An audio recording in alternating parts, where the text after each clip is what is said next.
بسم اللہ الرحمن الرحیم۔ صرف 5 منٹ کا مدرسہ قرآن و حدیث کی روشنی میں 158واں دن 8 جمادی الثانیہ۔ نمبر 1 اسلامی تاریخ۔ غزوہ خیبر۔ خیبر مدینہ سے شمال کی جانب 100 میل کی دوری پر ہے۔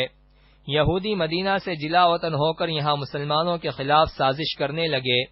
انہوں نے مدینہ پر حملے کے لیے بنو غطفان اور دوسرے قبائل کو مدینہ کی آدھی پیداوار دینے کے لالچ میں اپنے ساتھ ملا لیا تھا۔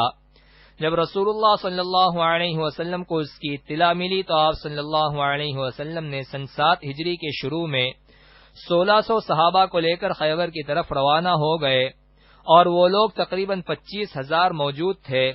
3 روز بعد ایک ایسے میدان میں پڑاؤ ڈالا جو خیبر اور غطفان کے درمیان تھا۔ آپ صلی اللہ علیہ وسلم نے قلعوں کو فتح کرنا شروع کر دیا۔ قموس نامی قلعے کا سردار عرب کا مشہور پہلوان مرحب تھا، جو 1000 شہ سواروں پر بھاری سمجھا جاتا تھا۔ 20 دن جنگ جاری رہنے کے باوجود قلعہ فتح نہیں ہوا، تو آپ صلی اللہ علیہ وسلم نے فرمایا، کل میں جھنڈا ایسے شخص کو دوں گا جس کو اللہ اور اس کے رسول محبوب رکھتے ہیں اور جس کے ہاتھ پر فتح ہوگی۔ دوسرے روز آپ صلی اللہ علیہ وسلم نے حضرت علی کو جھنڈا دیا۔ جب حضرت علی لشکر کو لے کر قلعے کے دروازے پر پہنچے تو مرحب نے حضرت علی کو دیکھ کر لڑنے کی دعوت دی، تو پہلے ہی وار میں انہوں نے مرحب کو قتل کر دیا۔ پھر یہودیوں نے ناکامی کا منہ دیکھ کر خیبر کی آدھی پیداوار پر حضور صلی اللہ علیہ وسلم سے صلح کر لی۔ نمبر 2 حضور صلی اللہ علیہ وسلم کا معجزہ۔ تھوڑے سے چھہاروں میں برکت۔ رسول اللہ صلی اللہ علیہ وسلم نے حضرت عمر رضی اللہ عنہ کو حکم دیا کہ قبیلہ مزینہ کے 400 سواروں کو سفر میں کھانے کے لیے کچھ سامان دے دو۔ حضرت عمر رضی اللہ عنہ نے عرض کیا، یا رسول اللہ، میرے پاس کوئی چیز ایسی نہیں جو میں ان کو دے سکوں۔ آپ صلی اللہ علیہ وسلم نے فرمایا، جاؤ تو صحیح۔ حضرت عمر رضی اللہ عنہ ان لوگوں کو اپنے گھر لے گئے۔ گھر پر تھوڑے سے چھوارے رکھے ہوئے تھے، وہ ان لوگوں کے درمیان تقسیم کر دیا۔ حضرت نعمان بن مقرن رضی اللہ عنہ فرماتے ہیں، تقسیم کے بعد بھی چھوارے جتنے تھے اتنے ہی باقی رہے، ان میں کوئی کمی نہیں ہوئی۔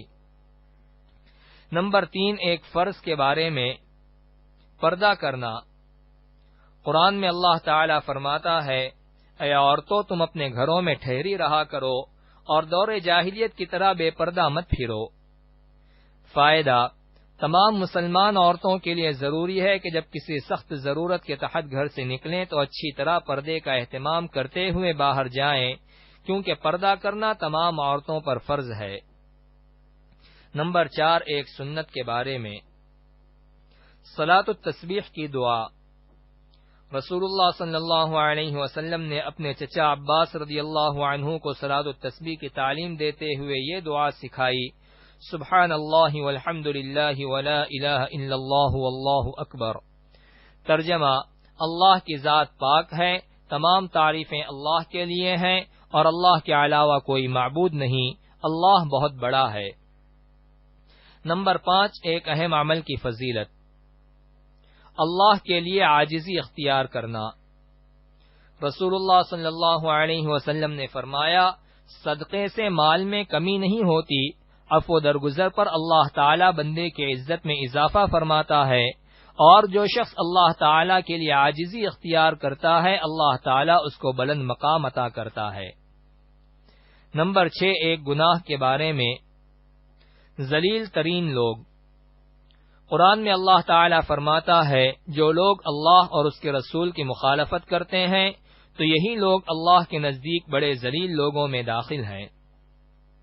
نمبر 7 دنیا کے بارے میں، دنیاوی زندگی پر خوش نہ ہونا۔ قرآن میں اللہ تعالی فرماتا ہے، اللہ تعالی جس کو چاہتا ہے روزی میں کشادگی دیتا ہے اور جس کو چاہتا ہے تنگی کرتا ہے، اور یہ لوگ دنیا کی زندگی پر خوش ہوتے ہیں اور اس کے عیش و عشرت پر اتراتے ہیں، حالانکہ آخرت کے مقابلے میں دنیا کی زندگی ایک تھوڑا سا سامان ہے۔ نمبر 8 آخرت کے بارے میں، اہل جنت کی صفیں۔